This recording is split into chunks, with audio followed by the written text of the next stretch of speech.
শীত মানেই লেপ মুড়ি দিয়ে আরামের ঘুম। শীত মানেই ঠান্ডা ঠান্ডা গ্লাস ভর্তি খেজুরের রস।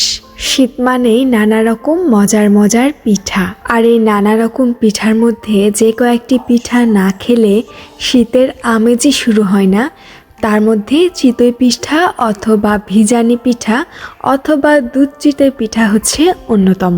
আসসালামু আলাইকুম দর্শক, তাই আজকের পর্বে কিভাবে সঠিক নিয়মে আমি এই দুধ চিতই পিঠাটা একবারে পারফেক্ট তৈরি করেছি সেই রেসিপিটাই শেয়ার করছি।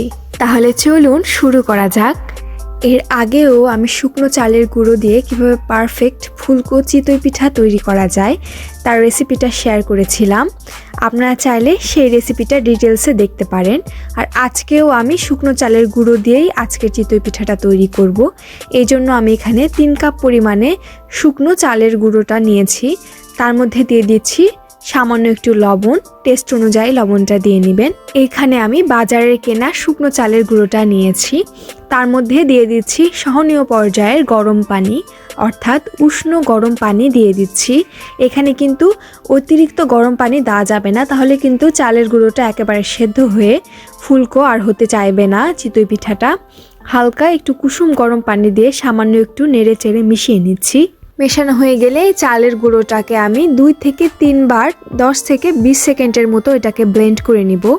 এভাবে ব্লেন্ড করলেই কিন্তু একেবারে পারফেক্ট একটা ব্যাটার তৈরি হয়ে যাবে। ব্লেন্ড করার পরে আরও কিছুটা উষ্ণ গরম পানি দিয়ে লিকুইড একটা ব্যাটার তৈরি করে নিব। যত বেশি সময় ধরে এই ডোটা ফেটানো হবে তত বেশি কিন্তু চিতই পিঠাটা একেবারে ফুলকো তৈরি হবে। আশা করছি ব্যাটারের কনসিস্টেন্সি স্ক্রিনে দেখে বুঝতে পারছেন। এরকম কনসিস্টেন্সির হয়ে গেলে ব্যাটারটা রেস্টে রেখে চিতই পিঠাগুলো ভেজে নিচ্ছি। এই জন্য আমি একটি মাটির সরা নিয়ে নিয়েছি। তারপরে একটু পানি দিয়ে ভেজা কাপড় দিয়ে এটা একটু মুছে নিচ্ছি। তারপরে আমি ব্যাটারটা দিয়ে দিব। এই পর্যায়ে চুলার হিটটা কিন্তু মাঝারি পর্যায়ে রেখেছি। চুলার হিটটা কিন্তু কমানো বাড়ানো করা যাবে না, তাহলেই কিন্তু পিঠাটা আর পারফেক্ট তৈরি হবে না। তারপরে ব্যাটারটা দিয়ে এই পিঠাটাকে একেবারে ঢেকে দিচ্ছি। তার উপর দিয়ে আমি একটু কিছুটা পানি ছড়িয়ে দিচ্ছি। পিঠাটা হতে কিন্তু বেশি সময় লাগবে না, 1 থেকে 1.5 মিনিটে কিন্তু যথেষ্ট। বেশি সময় এই পিঠাটা রেখে দিলে কিন্তু নিচ থেকে পুড়ে যাবে এবং কালো হয়ে যেতে পারে। ঢাকনা উঠিয়ে দেখতেই পাচ্ছি আমার পিঠাটা কিন্তু একেবারে ফুলে উঠেছে।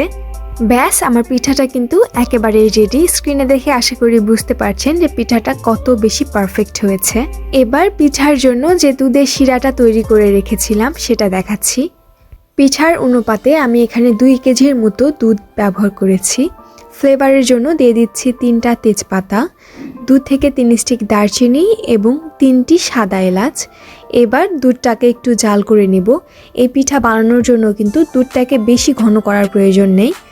প্রথমে দুধটা বলক উঠিয়ে নিয়ে মিডিয়াম টু হাই হিটে 5 থেকে 6 মিনিটের মতো দুধটা জাল করে নিব। আর অনবরত নাড়তে থাকতে হবে যাতে সরও না পড়ে যায় আর নিচ থেকেও লেগে না যায়। যেহেতু এর মধ্যে কোনো পানি যাচ্ছে না, এজন্য অনেক বেশি সময় ধরে দুধটা অনেক বেশি ঘন করার প্রয়োজন নেই। এভাবে একটু জাল দিলে কিন্তু দুধটা একেবারে তৈরি হবে।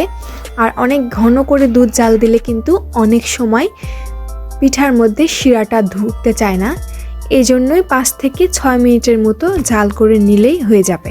আর দুধের মধ্যে আমি একেবারে গুড়টা দিয়ে দিব না। অনেক সময় দেখা যায় যে গুড়ের কারণে দুধটা ফেটে গিয়েছে। আমি কোনো রিস্ক নিতে চাইছি না, এই জন্য একটি প্যানে দিয়ে দিচ্ছি 2 কাপ পরিমাণে পানি। তার মধ্যে দিয়ে দিব স্বাদ মতো খেজুরের গুড়। গুড়টা দিয়ে পানির মধ্যে খুব সুন্দর করে মিশিয়ে নিচ্ছি যাতে পুরোপুরি গুড়টা গলে যায়। আর চেষ্টা করবেন অবশ্যই যেন খাঁটি গুড়টাই ব্যবহার করা হয়। গুড়টা ভালো হলে কিন্তু পিঠার ফ্লেভারটা অনেকখানি বেড়ে যায়। আমি এখানে যেহেতু নরম গুড় ব্যবহার করেছি এজন্য গুড়টা গড়তে আমার বেশি সময় লাগেনি। যদি শক্ত গুড় ব্যবহার করবেন তাহলে চেষ্টা করবেন ছোট ছোট করে একটু কেটে দিতে। তারপরে আমি এখানে 1 কাপ পরিমাণে দুধ দিয়ে দেখছি যে দুধটা ফেটে যায় কিনা। দেখতেই পাচ্ছেন আমার দুধটা কিন্তু একেবারে ফেটে যায়নি, তাহলে বুঝতে হবে যে গুড়টা ভালো ছিল। তারপরে দুধের মধ্যে গুড়ের শিরাটা দিয়ে দিব। গুড় দেওয়ার পরে দুধের সঙ্গে গুড়টাকে খুব সুন্দর করে মিলিয়ে মিশিয়ে নিয়ে আবারও 4 থেকে 5 মিনিটের মতো এটাকে 3 থেকে 4 বার বলক তুলে জাল দিয়ে নিয়েছি। এই পর্যায়ে মিষ্টিটা চেক করে দেখতে পারেন। মিষ্টিটা আপনারা আপনাদের টেস্ট অনুযায়ী কমিয়ে বাড়িয়ে নিতে পারেন। এভাবে মোটামুটি একটু বলক চলে আসলে কিন্তু আমাদের দুধের শিরা একদম রেডি হয়ে যাবে। এবার এই গরম শিরার মধ্যেই গরম গরম ভেজে রাখা পিঠাটা কিন্তু দিয়ে দিব। গরম শিরার মধ্যে গরম পিঠাটা দিলেই কিন্তু এই পিঠাটা খুব ভালোভাবে দুধের মধ্যে ভিজবে। আর ঠান্ডা পিঠা দিলে কিন্তু অনেক সময় দেখা যায় যে চিতই পিঠাটা শক্ত হয়ে গিয়েছে বা ভেজানোর পর রসগুলো ভালোভাবে ঢোকেনি। তাই চেষ্টা করতে হবে গরম পিঠার সঙ্গেই কিন্তু গরম শিরাটা দিয়ে দিতে। সম্পূর্ণ পিঠা দুধের মধ্যে দেওয়ার পর মিডিয়াম টু লো হিটে এই দুধটাকে একবারের মতো সামান্য একটু বলক উঠিয়ে নিব। তারপরে এই পিঠাগুলো একটি চামচের সাহায্যে এইভাবে একটু করে ডুবিয়ে দিব আর সামান্য একটু করে চাপ দিয়ে ভিতরে ঢুকিয়ে দিব, যাতে করে খুব সুন্দর করে সবগুলো পিঠা ভালোভাবে ডুবে যায় দুধের মধ্যে। সম্পূর্ণ পিঠাগুলো ভালোভাবে ডুবিয়ে দেওয়ার পর এটি একটি ঢাকনা দিয়ে ঢেকে রাখবো এবং ঢাকনাটা কিন্তু বারবার খোলামেলা যাবে না, এতে করে কিন্তু দুধের শিরাটা ঠান্ডা হয়ে যাবে। আর ঠান্ডা হয়ে গেলে কিন্তু পিঠাটা অনেক সময় শক্ত হতে পারে। আর শিরা যেহেতু অনেক বেশি তৈরি করা হয়েছে আর পিঠাগুলো এমনিতেই ফুলকো তৈরি হয়েছে, এই পিঠাগুলো ভিজতে কিন্তু 2 ঘন্টার বেশি সময় লাগবে না। তবে ভিজলেই তো শুধু হবে না, পিঠাগুলো দুধের মধ্যে খুব সুন্দর করে মুছতেও হবে। এই জন্য আমি এটা সারা রাতের জন্য সোক করে রাখছি দুধের মধ্যে। আর খুবই ভালো হয় যদি সন্ধ্যা রাতে পিঠাটা বানিয়ে সকালবেলা সার্ভ করেন। দেখতেই পাচ্ছেন দুধের শিরাটা কিন্তু একেবারেই কমে গিয়েছে আর পিঠাগুলোও কিন্তু ফুলে একেবারে ডাবল হয়ে গিয়েছে। আমি একটা পিঠা তুলে দেখাচ্ছি। সবগুলো পিঠা কিন্তু একেবারে ভেঙে যায়নি, আবার একেবারে শক্ত থেকে যায়নি। পিঠাটা কিন্তু একদম রেডি, এবার সার্ভ করার পালা। ব্যাস তৈরি হয়ে গেল একদম অথেন্টিক স্টাইলে দুধ চিতই পিঠা অথবা ভিজানি পিঠা।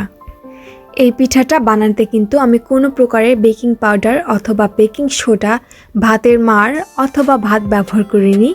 অন্য সব কিছু বাদ দিয়ে কিছু টিপস এবং ট্রিক্স ফলো করলেই কিন্তু এরকম পারফেক্ট একটা পিঠা একবারেই তৈরি হয়ে যাবে। যারা নতুন রাঁধুনি আছেন, আশা করছি এই রেসিপিটা হুবহু ফলো করলে পারফেক্ট একটা দুধ চিতই পিঠা বাসায় বানিয়ে সবাইকে চমকিয়ে দিতে পারবেন। আশা করছি আমার আজকের ভিডিওটা আপনাদের কাজে লাগবে। আর কারো কোনো প্রশ্ন থাকলে অবশ্যই আমাকে কমেন্ট বক্সে জানাতে পারেন। চলুন একটা পিঠা কেটে দেখা যাক। কাটা দেখে আশা করি বুঝতে পারছেন যে পিঠাটা কত বেশি নরম হয়েছে আর ভিতরেও কিন্তু জালি জালি হয়েছে অনেক বেশি।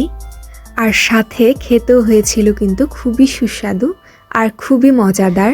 আর যেহেতু খাঁটি খেজুরের গুড়টা ব্যবহার করা হয়েছে, এজন্য কিন্তু এর সুগন্ধ হয়েছে দ্বিগুণ।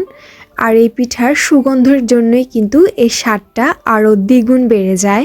আশা করছি আমার আজকের রেসিপিটা আপনাদের ভালো লেগেছে। ভালো লাগলে প্লিজ একটা লাইক করবেন, শেয়ার করবেন, কমেন্ট এবং সাবস্ক্রাইব করবেন। আজ এ পর্যন্তই বিদায়। আল্লাহ হাফিজ।